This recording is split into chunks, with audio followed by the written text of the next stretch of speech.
ओम श्री दुर्गायै नमः। भक्तजनों सादर प्रणाम। हम आज आपको श्रीमद् देवी भागवत महापुराण में से देवी भागवत की महिमा क्या है यह सुनाएंगे। या देवी सर्वभूतेषु बुद्धिरूपेण संस्थिता नमस्तस्यै नमस्तस्यै नमस्तस्यै नमो नमः। श्री गणेशाय नमः। श्री सद्गुरुदेवाय नमः। श्री सरस्वत्यै नमः। भक्तजनों, देवी भागवत की महिमा। श्री व्यास जी महाराज जन्मे जैसे कहते हैं, भगवती महादेवी का यह पुराण बड़ा अद्भुत है। इसे सुनकर मनुष्य कृत्य हो जाता है। व्यास जी ने राजा जन्मे जैसे कहा, हे राजन, अब तुम अपने पिता के उद्धार के लिए देवी यज्ञ करो। व्यास जी का कहना मानकर महाराज जन्मे जय ने मुनिवर व्यास जी से प्रार्थना करके उन्हीं से देवी के यज्ञ की विधि विधान के साथ दक्षिणा ग्रहण की। राजा ने नवरात्र के पुण्य अवसर पर धौम्य आदि मुनियों को बुलाकर अम्बा यज्ञ प्रारंभ कराया। इस उत्तम श्रीमद् देवी भागवत महापुराण का ब्राह्मणों के द्वारा पाठ कराया। महाराज जन्मेजय यज्ञ समाप्त करके अपने स्थान पर विराजमान हुए। उसी समय आकाश मार्ग से मुनिवर नारद वहां पधारे। मुनिवर को देखकर महाराज जन्मेजय अपने आसन से उठे। उन्होंने मुनि की पूजा की। कुशल से पूछने के बाद उनसे यहाँ पर पधारने का कारण पूछा। नारद जी ने कहा, राजन, आज देवलोक में मैंने एक अद्भुत दृश्य देखा, वही बताने के लिए मैं यहाँ आया हूँ। तुम्हारे पिता परीक्षित का अत्यंत दिव्य शरीर हो गया है। सब देवता और अप्सराएं उनकी स्तुति कर रहे हैं। वे उत्तम रथ पर आरूढ़ होकर मणिद्वीप को चले गए हैं। यह सब कुछ इस देवी भागवत के श्रवण का ही परिणाम है और भागवत कराने का ही परिणाम है। जो तुमने भागवत कराई, उसकी कथा सुनी, इसी का यह फल है।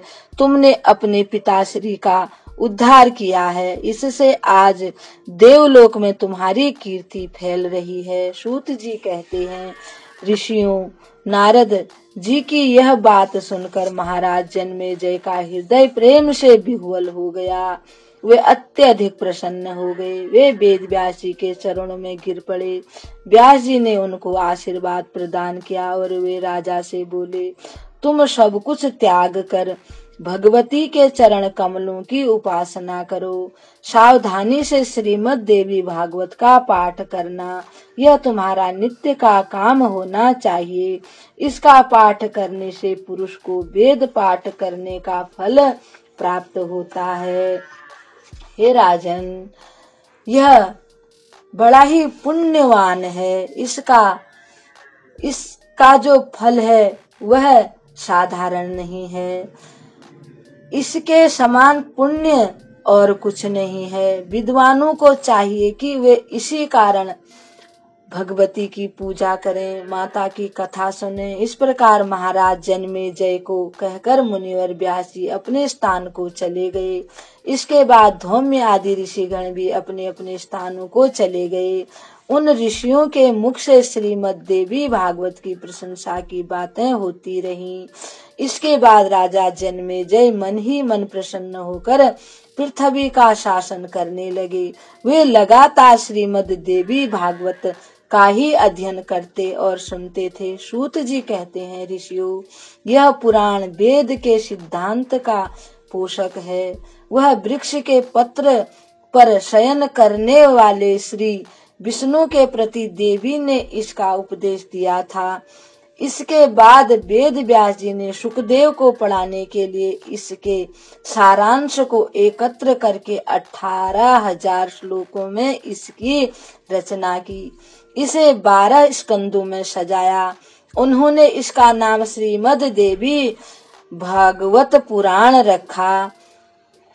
इसके समान पवित्र, पाप नाशक और पुण्य प्रद कोई पुराण नहीं है। इसके एक एक पद का अध्ययन करने से मनुष्य को अश्वमेध यज्ञ का फल मिलता है। इस पुराण का प्रवचन करने वाले विद्वान की वस्त्र और आभूषण आदि से पूजा करनी चाहिए।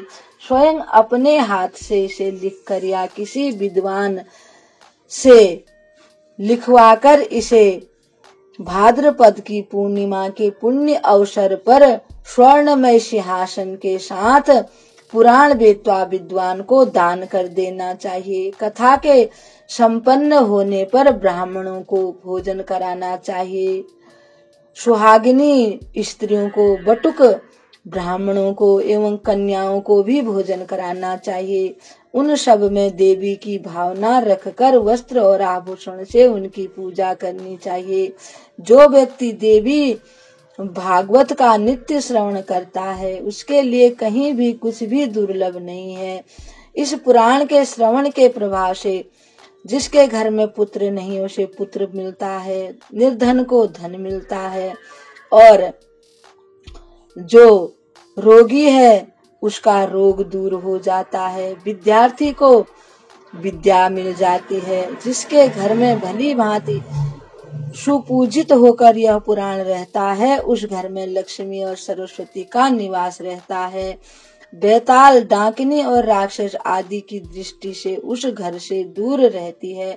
जो मनुष्य मन को एकाग्र करके संध्या के बाद श्रीमद् देवी भागवत के एक एक अध्याय का पाठ करता है तो उसे ज्ञान की प्राप्ति हो जाती है। शरद ऋतु के नवरात्रों में इसका नित्य पाठ करना चाहिए। देवी उस पर प्रसन्न होकर उसकी इच्छा से अधिक फल प्रदान कर देती है। वर्ष में आषाढ़, आश्विन, माघ और चैत्र के शुक्ल पक्ष में नवरात्र होते हैं। वैदिक मनुष्यों को चाहिए कि गायत्री देवी को प्रसन्न करने के लिए इन चारों नवरात्रों में नित्य इस पुराण का पाठ करें। इस पुराण में कहीं किसी का विरोध नहीं है।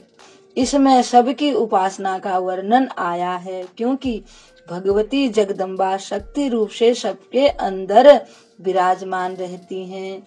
नैमिषारण्य क्षेत्र में रहने वाले मुनियों ने पुराण वेत्ता सूत जी का यह कथन सुनकर बड़े समारोह के साथ उनका सम्मान किया। सबका हृदय प्रसन्नता से भर गया।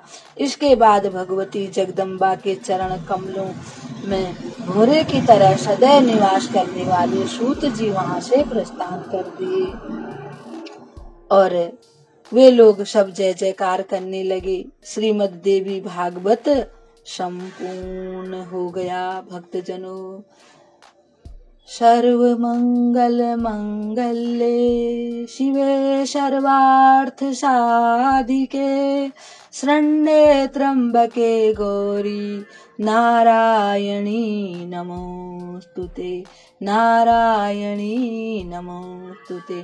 भक्तजनों, आज ये देवी भागवत यहाँ पर संपूर्ण हुआ है, यानी कि अब हमसे जो कुछ भी गलती हो गई है, त्रुटियां रह गई हैं, उसे आप क्षमा करें और इस देवी भागवत के सभी श्रोताओं को मेरा बार बार प्रणाम।